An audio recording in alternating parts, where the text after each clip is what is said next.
आज supreme court में पंजाब और खैबर पख्तूनख्वा असेंबलियों की तहरीर के बाद इलेक्शन डेट ना देने पर सो मोटो जो एक्शन लिया गया था उसकी समाअत हुई। आज बड़ा ही एक अहम दिन था, लेकिन इस बेंच पर कुछ इतराजात आए, लेकिन ये समाअत कल तक के लिए मुलतवी कर दी गई है।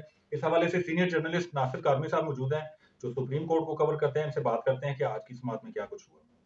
इलाही साहब, आज इस मामले पर एक बहुत ही अहम समाअत हुई है सुप्रीम कोर्ट में। ये आप देख रहे हैं कि काफ़ी अरसे से मुल्क में सियासी और आईनी बहरान जो है वो बढ़ता ही जा रहा है, और हर रोज़ आए रोज़ जो है ऐसे-ऐसे इक़दाम उठाए जा रहे हैं कि जिससे मुल्क में ना सिर्फ सियासी अदम इस्तेहकाम है बल्कि आईनी बहरान बढ़ता ही जा रहा है। इस सूरत-ए-हाल में ये जो सूबाई असम्बलियाँ तहलील की गई थी पाकिस्तान तहरीक-ए-इंसाफ की हुकूमत ने, ये 2 अपनी असम्बलियाँ तहलील कर दी थी, जिसमें सूबाए पंजाब और खैबर पख्तूनख्वा असम्बली थी। वो तहलील करने के बाद मामला उठा कि ये 99 रोज़ के अंदर-अंदर इलेक्शन होने चाहिए, और आइन का आर्टिकल 224 ए 2 भी कहता है कि इलेक्शन जो है वो अगर असम्बलियाँ तहलील हो जाएँ तो उसके बाद 99 रोज़ के अंदर इंतखाबात ज़रूरी हैं। लेकिन जो गवर्नर पंजाब थे, उन्होंने ये कहा था कि मैंने क्योंकि असम्बली पर दस्तखत नहीं की थी, जो वज़ीर आला ने असम्बली तोड़ने के लिए भेजी थी, तो इसलिए मैं तारीख देने का मिजाज़ नहीं हूँ। जबकि आइन ये कहता है, आइन का आर्टिकल 105 कहता है कि गवर्नर जो है सूबे जो मुतल्लिका सूबे का गवर्नर होगा वही आम इंतखाबात की तारीख देगा। इस हवाले से चीफ इलेक्शन कमिश्नर ने 2-3 खतूत भी लिखे हैं दोनों गवर्नर साहबान को, लेकिन उन्होंने मुख्तलिफ हीले और बहाने करते हुए कहा कि हम तारीख नहीं देंगे। जो खैबर पख्तूनख्वा के गवर्नर हैं, उन्होंने फंड्स की कमी का बहाना किया और सिक्योरिटी के हवाले से कहा कि यहाँ पे दहशतगर्दी के वाक़यात हुए हैं और सिक्योरिटी के खतरात हैं, इसलिए ऐसे हालात में इंतखाबात मुमकिन या तारीख नहीं दी जा सकती। तो इस हवाले से जब दोनों ने बार-बार इनकार किया, तो इस दौरान चीफ इलेक्शन कमिश्नर से कहते रहे बार-बार कि चीफ इलेक्शन कमिश्नर पर क्योंकि ये दबाव था पाकिस्तान तहरीक-ए-इंसाफ की जानब से भी और पूरे अवाम की जानब से भी कि इलेक्शन क्योंकि 90 रोज़ के अंदर होने चाहिए।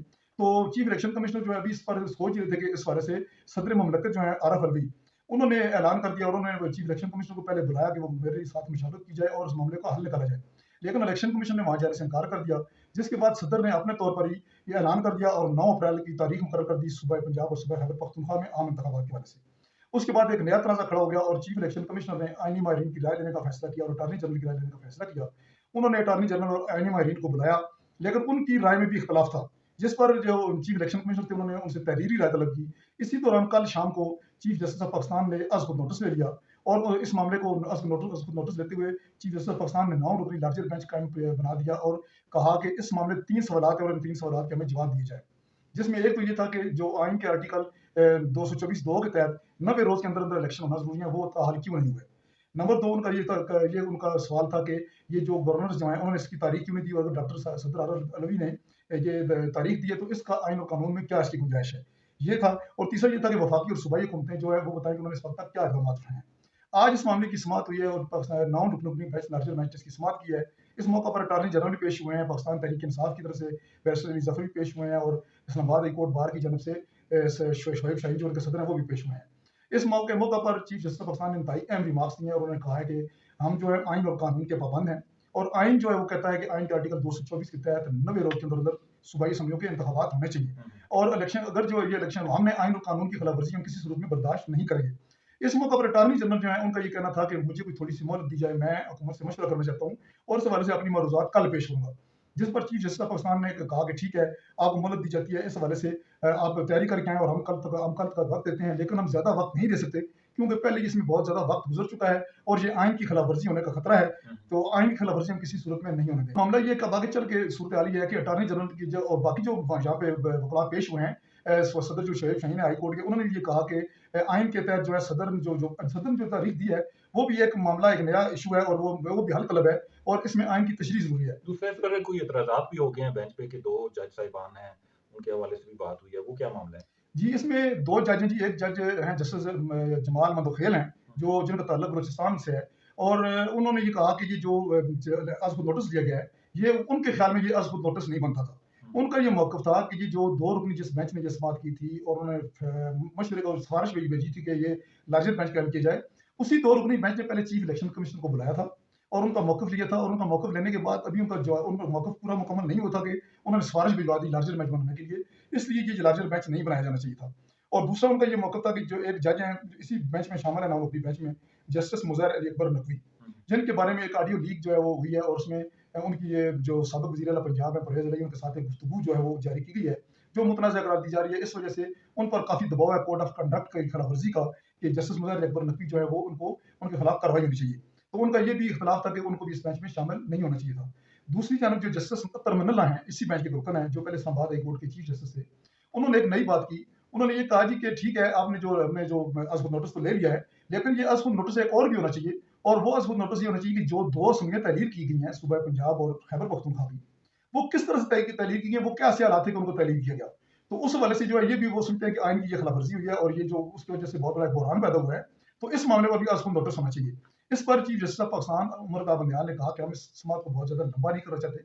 हम ये चाहते हैं कि इस मसले का जल्द से जल्द हल निकले और आईनी जो हल निकाला आईनी हल जाए। निकाला जाए। तो अब कल तक के लिए समाअत मुलतवी हुई है, तो किन-किन को नोटिस जारी किए गए हैं? जी, ये एक बहुत अहम बात है। इसमें अब सदर पाकिस्तान डॉक्टर अरफ अलवी को भी जो है वो नोटिस कर दिया गया है। हुँ, अटॉर्नी जनरल को भी नोटिस जारी किया गया है। इसके अलावा जो दोनों सूबाई जो हुकूमतें हैं, निगरान हुकूमतें हैं, गवर्नर्स उनके को। उनके चीफ सेक्रेटरीज़ को भी और गवर्नर के जो प्रिंसिपल सेक्रेटरीज़ हैं, उनको भी नोटिस जारी किए गए हैं।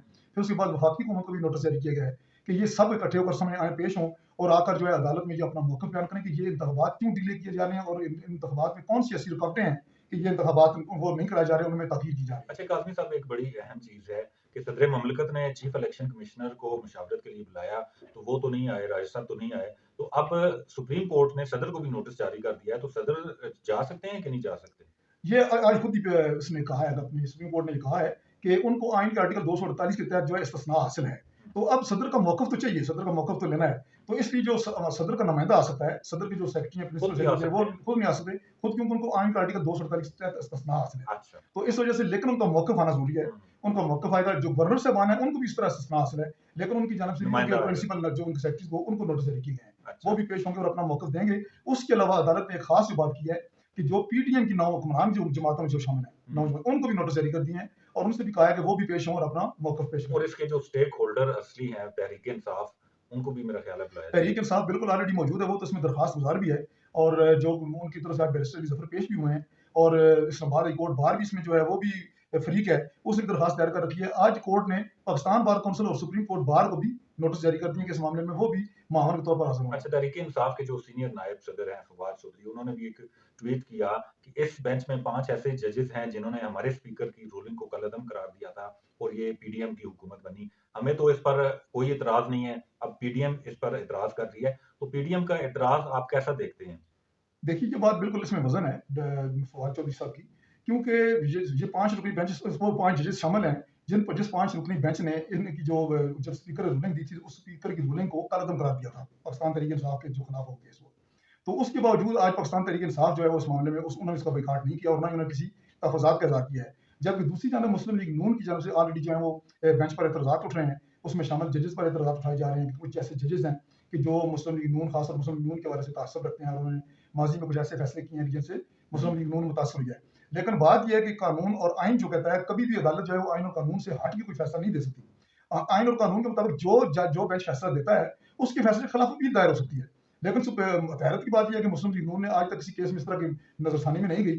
बाहर बैठकर ये एतराज़ात उठाए जा रहे हैं कि फलाँ जज जो है हमसे ताज्जुब रखता है, इसलिए इसको बेंच में शामिल नहीं होना चाहिए। अगर इस तरह एतराज़ात की जाते रहे तो रोज़ाना फिर बेंच टूटते रहेंगे। यानी ये जो काफ़ी अरसे से जो मुल्क में आईनी एक इंतशार, बुरहान तो नहीं कहेंगे, इंतशार ही कहेंगे है, अब वो सुप्रीम कोर्ट ही इसको हल करने जा रही है। बिल्कुल, ये हमारी बदकिस्मती है जी पाकिस्तान की सियासत में कि जब भी बड़ा कोई मसला पैदा होता है और जब सियासी जमातें एक-दूसरे के साथ इकट्ठी नहीं होती और पार्लियामेंट में मामलात हल नहीं करती, तो फिर वो मामलात ऑलरेडी जो है सुप्रीम कोर्ट में आते हैं और आखिर उसमें उनका फैसला सुप्रीम कोर्ट में होता है और जब सुप्रीम कोर्ट फैसला करती है, तो फिर उसके बाद उसके फैसलों पर एतराज़ात उठाए जाते हैं। दोस्तों, कल दोबारा से सुप्रीम कोर्ट में इस केस की समाअत होगी और उम्मीद यही की जा रही है कि जिनको नोटिस जारी किए गए हैं, उनके जवाब आएँगे और इस जो आईनी बुरहान है, इसके खात्मे में जल्द अज़ जल्द कोई न कोई पेशरफ्त होगी।